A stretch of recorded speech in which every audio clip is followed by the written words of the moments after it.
Сегодня в Коми с рабочим визитом прибыл Сергей Миронов.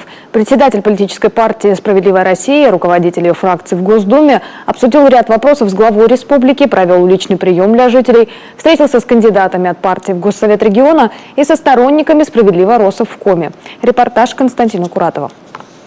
Свой визит в Коми лидер фракции «Справедливая Россия» в Госдуме начал со встречи с губернатором. Сергей Миронов и Вячеслав Гайзер обсудили развитие в регионе гражданской самоорганизации. В Коми это направление в приоритете. Активно создаются и работают ТОСы, причем на свои проекты они получают республиканские гранты. Результаты работы этих ТОСов, они видны, собственно, любому жителю республики, где это присутствует, начиная в проектах благоустройства любого уровня и кончая решением очень многих вопросов, которые просто на быт человека влияют.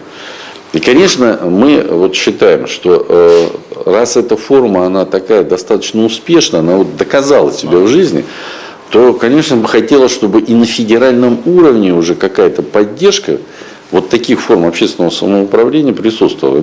Предложить стране свои программы регион может и в направлении патриотического воспитания. Эта часть в Коми в возрождении не нуждается, отметил Вячеслав Гайзер. Это постоянно работающие проекты. Например, год патриотизма в регионе, празднование на уровне республики Дней родов войск и совершенно новый конкурс «Лучший призывник».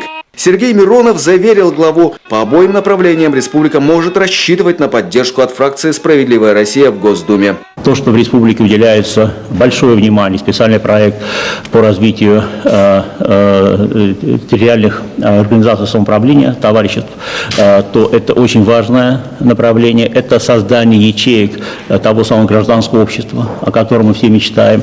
Ну и то, что в республике уделяется должное внимание патриотическому воспитанию молодежи, это то, что нужно, потому что если мы воспитываем гражданское общество, создаем гражданское общество, воспитываем гражданина, гражданин без любви к своей родине, без патриотического начала, он просто не станет гражданином. Самое главное для нас – это решение наших вопросов на федеральном уровне, тех проблемных вопросов, которые ставят перед властью жители республики. И наша задача как власти – искать этот компромисс, консенсус со всеми здоровыми силами в стране, для того, чтобы люди, живущие в республике, жили лучше. Губернатор и представители политической оппозиции сошлись во мнении и по одному из острейших коммунальных вопросов. Взносы за капитальный ремонт вызвали бурю негодования в обществе. Закону требуется доработка. Это глава говорил не раз. В нем слишком много нестыковок. К примеру, квитанции приходят даже жильцам разваливающихся деревяшек. Они аварийными признаны, их ремонтировать, нет смысла, надо сносить полностью, фундамент делать, да. А эти дома, хоть и аварийные, а капремонт на них все равно, считай, людям выставили. То есть, по сути, в некоторых домах, на Невельской дивизии, там люди просто не могут жить. Справедливоросы предлагают заморозить этот закон на 5 лет, чтобы спокойно в нем разобраться. Для этого начали сбор 1 миллиона подписей под обращением к премьеру Дмитрию Медведеву. 40 тысяч подписей сегодня передали лидеру партии от республики. Хочу сказать, как законодатель, к сожалению, сегодня платить за капремонт взносы надо, потому что это закон, нарушать закон никому не позволено.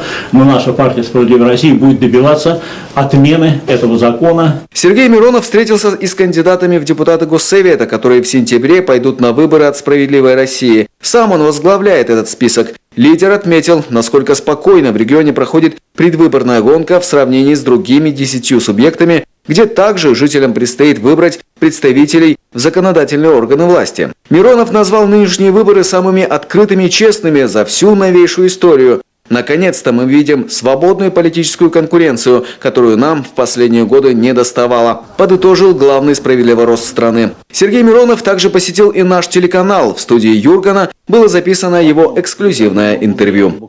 Константин Куратов, Олег Юшков, Николай Богданов, телеканал Юрган, Сыктывкар.